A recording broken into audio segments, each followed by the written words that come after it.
कराड उत्तर विधानसभा मतदारसंघाचे महाविकास आघाडीचे, इंडिया आघाडीचे आणि राष्ट्रवादी काँग्रेस शरद पवार गटाचे सन्माननीय उमेदवार आमदार बाळासाहेब पाटील यांच्या प्रचारार्थ आज होत असलेल्या रहमतपूरच्या विराट सभेमध्ये ज्यांनी आपल्याला मार्गदर्शन केलं ते या मतदारसंघाचे लोकप्रिय आमदार, ज्यांनी महाराष्ट्राच्या मंत्रिमंडळामध्ये प्रभावी मंत्री म्हणून काम केलं, सातारा जिल्ह्याचे पालकमंत्री म्हणून काम केलं, ते सन्माननीय आमदार बाळासाहेब पाटील.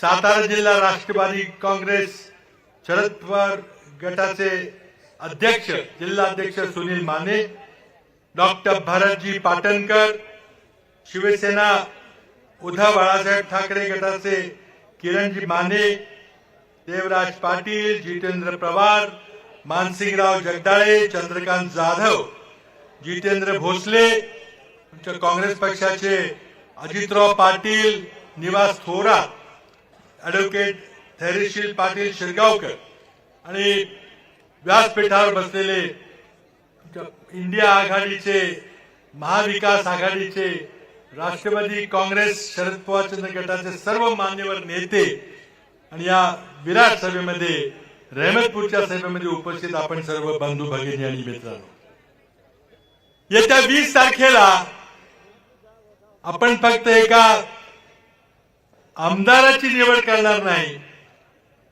तर पुढच्या 5 वर्षामध्ये कुठल्या पक्षाचं, कुठल्या विचाराचं राज्य असणार आहे याचा निर्णय पण आपण घेणार आहे. गेली 10 वर्ष महाराष्ट्रामध्ये त्या प्रकारे भारतीय जनता पक्षाचं राज्य आहे. आम्ही 2019 मध्ये महाविकास आघाडी स्थापन केली. उद्धवजी ठाकरे यांना महाराष्ट्राचे मुख्यमंत्री त्या ठिकाणी आम्ही सर्वांनी मिळून केलं.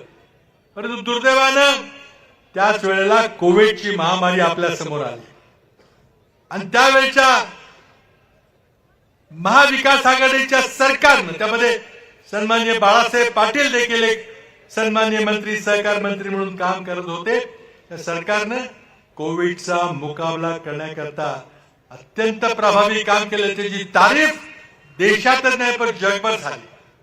पण विकास कामाला थोडस स्थगिती द्यावी लागली, कारण पहिली प्राथमिकता लोकांचे प्राण वाचवण्याची होती. जे उत्तर प्रदेशमध्ये झालं, प्रेताचे डोंगर गंगामध्ये, नदीमध्ये जाताना लोकांनी पाहिले. दिल्लीमध्ये ऑक्सिजन विना माणसांचे प्राण तडपडून माणसं मेली. महाराष्ट्रात असं काही घडलं नाही. एक प्रभावी सरकार आपण या ठिकाणी चालवलं. पवार साहेबांचं मार्गदर्शन होतं, आशीर्वाद होता, त्या सरकारने काम केलं. पण काही दिवसांमध्ये ऑपरेशन कमल, शिवसेनेला फोडून 40 आमदार बाजूला ठेवून दिल्लीचे नंबर 1 नंबर 2 या दोघांच्या आशीर्वादानं सुरत, आसाम, गोव्याच्या भारतीय जनता पक्षानं रेड कार्पेट पसरून या सगळ्या 40 आमदारांना फोडलं. महाविकास आघाडीचं सरकार पाडलं आणि भ्रष्टाचारामध्ये, पापामध्ये जन्मलेलं सरकार महाराष्ट्रामध्ये स्थानापन्न झालं. मला आठवतंय 2014च्या निवडणुकीच्या आधी गुजरातचे मुख्यमंत्री असलेले पंतप्रधान नरेंद्र मोदीजी सांगत होते की मी देशात पंतप्रधान झालो तर मी स्वच्छ प्रशासन देईल, न खाऊंगा न खाने दूंगा. महाराष्ट्रात जे नाट्य घडलं ते मोदी आणि शहाच्या आशीर्वादाने घडलं, त्याच्या मान्यतेने घडलं आणि त्यांनीच हे सगळं करायला लावलं. आता तुम्ही मुंबईमध्ये येऊन कुठल्या तोंडाने आम्हाला सांगणार की स्वच्छ प्रशासन आहे, न खाऊंगा न खाने दूंगा. भ्रष्टाचाराचा मेरुमणी असलेलं महाराष्ट्रातलं राज्य, दिल्लीचं राज्य इथे चाललेलं आहे. महाराष्ट्राच्या जनतेने या भ्रष्ट सरकारच्या या तोडाफोडीच्या राजकारणाच्या विरोधी कौल दिला। लोकसभा निवडणुकीमध्ये भारतीय जनता पक्षाचा 10 वर्षाचा रिपोर्ट कार्ड, त्या रिपोर्ट कार्डवर फेल म्हणून तिथे शेरा मारला गेला। निवडणुकीमध्ये महाविकास आघाडीला 65% जागा मिळाल्या, 48 पैकी 31 जागा आम्हाला मिळाल्या आणि या फेल झालेल्या महायुतीच्या सरकारला फक्त 17 जागा मिळाल्या, 35% जागा मिळाल्या। आता विधानसभा निवडणुकीमध्ये त्याची पुनरावृत्ती होणार आहे, न होण्याचं काही कारणच नाही। कारण ज्या मुद्द्यावर महाराष्ट्र जनतेने मतदान केलं, महागाई, बेरोजगारी, शेतकऱ्यांची दुर्दशा, भ्रष्टाचार आणि संविधानाला निर्माण झालेला धोका, हे 5 मुद्दे लोकसभेमध्ये गाजले आणि 5 मुद्द्यावर महाराष्ट्राच्या जनतेने, महाराष्ट्राच्या शेतकऱ्यांनी, महागाईनं त्रासलेल्या गृहिणींनी, बेरोजगार युवकांनी आणि संविधान बदललं जाईल, संविधान आरक्षण रद्द केलं जाईल या भीतीनं सगळ्या बहुजन समाजाच्या, दलित, वंचित समाजानं एकवटून मतदान केलं आणि मोदींना दिल्लीमध्ये 240 वर खाली आणलं, 405 ची घोषणा दिली होती। आता त्या मुद्द्यापैकी एकही मुद्द्याची सोडवणूक झालेली नाही, एकाही मुद्द्याची सोडवणूक झालेली नाही आणि त्यामुळं विधानसभा निवडणुकीमध्ये तसाच निकाल लागणार आहे। 65% जागा आमच्या पक्षाला मिळाल्या तर 288 पैकी 180च्या वर आमदार आमचे निवडून देतील। सरकार महाविकास आघाडीचं झाल्याशिवाय राहणार नाही आणि त्या सरकारमध्ये आमदार बाळासाहेब पाटील यांना महत्वाची भूमिका मिळाल्याशिवाय राहणार नाही, कारण त्यांना सहकार खातं चालवायचा अनुभव आहे। त्यांना या 4 तालुक्यात पसरलेल्या उत्तर कराड विधानसभा मतदारसंघामध्ये विकास करण्याचा अनुभव आहे आणि त्यामुळं पवार साहेबांच्या आशीर्वादामुळं जे सरकार उद्या 23 तारखेनंतर अस्तित्वात येईल, त्या सरकारमध्ये तुमचा प्रतिनिधी, तुमचा आमदार एक महत्वाची भूमिका निभावल्याशिवाय राहणार नाही, त्या परिसराचा विकास झाल्याशिवाय राहणार नाही। म्हणून या निवडणुकीमध्ये आपल्याला अतिशय विचारपूर्वक या मतदारसंघाची, या कराड तालुक्याची, या परिसरातली सातारा जिल्ह्यातल्या या मतदारसंघाची जी राजकीय परंपरा आहे, ते फुले शाहू आंबेडकरांचा विचार आपण जोपासलेला आहे, शिवछत्रपतींची आदर्श आपण घेतलेला आहे, स्त्री दाक्षिण्याच्या, सर्वधर्म समभावाचा तो विचार संपवायचा प्रयत्न आज भारतीय जनता पक्षाचे नेते करतायत। पण आपण तो विचार संपू द्यायचा नाही, तो विचार आपण जिवंत ठेवायचा। ही कर्मभूमी स्वर्गीय यशवंतराव चव्हाणांची आहे। त्या कराड तालुक्यामध्ये स्वर्गीय पी.डी. पाटलांनी त्या ठिकाणी तुमचं नेतृत्व केलेलं आहे। आज या मतदारसंघामध्ये अनेक दिग्गज होऊन गेले, सगळ्यांची अशा काही नामोल्लेख न करता मी एवढंच सांगतो की हा विचार आपल्याला जपून ठेवायचा आहे। मगाशी बाळासाहेबांनी आपल्याला काँग्रेस पक्षाच्या जाहीरनाम्याबद्दल थोडी माहिती दिली। लोकसभेमध्ये दारुण पराभव झाल्यावर भयभीत झालेल्या महायुतीच्या सरकारने एकदम घाबरून महिलांच्या करता 1500 रुपये देऊन लाडकी बहीण योजना आणली। मी स्वतः त्या योजनेचा विरोध केला नाही, समर्थन केलं, पण एवढंच सांगितलं की आमच्या काँग्रेसचं कर्नाटकमध्ये सरकार महिलांना, भगिनींना 2000 रुपये महिना देते, तुम्ही 1500 रुपये देऊन कंजूसी का केली? आणि ही मूळ कल्पना आम्ही तेलंगणामध्ये राबवली, आंध्रामध्ये, आम्ही कर्नाटकमध्ये आता राबवतोय। कुणालाही बेळगावमध्ये किंवा बेंगलोरमध्ये फोन करा, आपल्याला लक्षात येईल की तिथे पैसे मिळतायत। म्हणून आम्ही आमच्या जाहीरनाम्यामध्ये तिन्ही पक्षांनी एकत्र बसून, आमच्या मित्र पक्षाने विचार करून गंभीर विचार केला, ठरवलं की 1500 नाही, 2000 नाही, 2100 नाही, तर 3000 रुपये आम्ही भगिनींना देणार।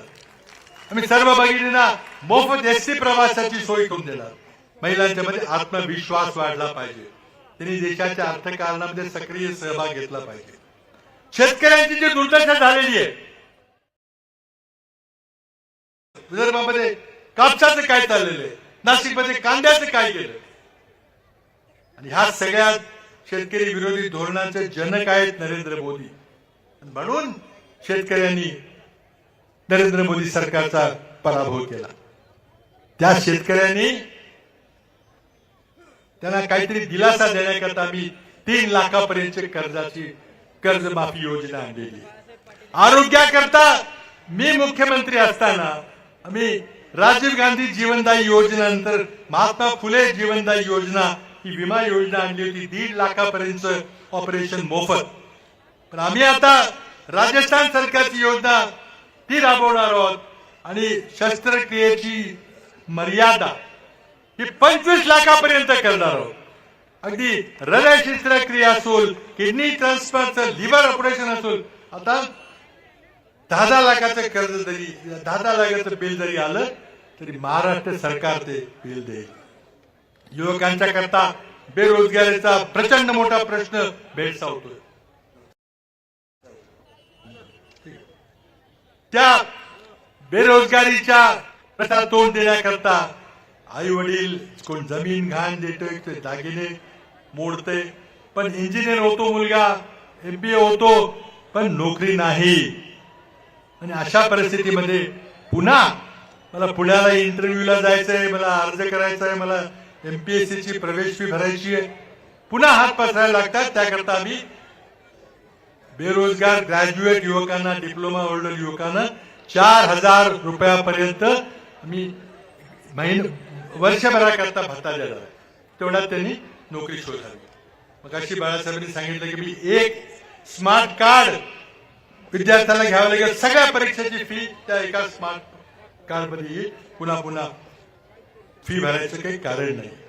आणि सगळ्यात महत्वाचं म्हणजे जातवार जनगणना. आज समाजाची आर्थिक परिस्थिती काय, सामाजिक परिस्थिती काय, प्रत्येक घटकामध्ये किती IAS अधिकारी आहेत, किती प्रोफेसर आहेत, किती वकील, किती डॉक्टर आहेत. आज समाजाला जर वर उचलायचं असेल तर राजकीय आरक्षण हा एक भाग झाला, पण आपल्याला अनेक विशेष योजना कराव्या लागतील. पण रोग्याला आजार काय झाले ते कळल्याशिवाय औषध देता येत नाही. म्हणून आज मोदी सरकारने दिल्लीमध्ये जातवार जनगणना केलेली आहे. मी दिल्लीमध्ये अनेक वर्ष सरकारमध्ये काम केलेलं आहे. पण जनगणना जरी केली त्याचे आकडे मोदी सरकार जाहीर करत नाही. कशाची भीती आहे त्याला? आज वास्तव पुढे येईल, खरं पुढे येईल, ते वास्तव पुढे आणण्याचा प्रयत्न आमचं सरकार येणार आहे. अधिकार आमच्या राज्याला, आमच्या राज्यातली जनगणना, जातवार जनगणना करण्याचा संपूर्ण अधिकार आम्हाला आहे. तो अधिकार वापरून आम्ही जनगणना करणार आहे. पुढे मग 50% आरक्षण काय करायचं त्याकरता केंद्र सरकारशी बोलावं लागेल. पण हा एक अत्यंत महत्वाचा सोशिओ इकॉनॉमिक सेन्सस, आर्थिक परिस्थिती, सामाजिक परिस्थिती प्रत्येक घटकाची मोजायची.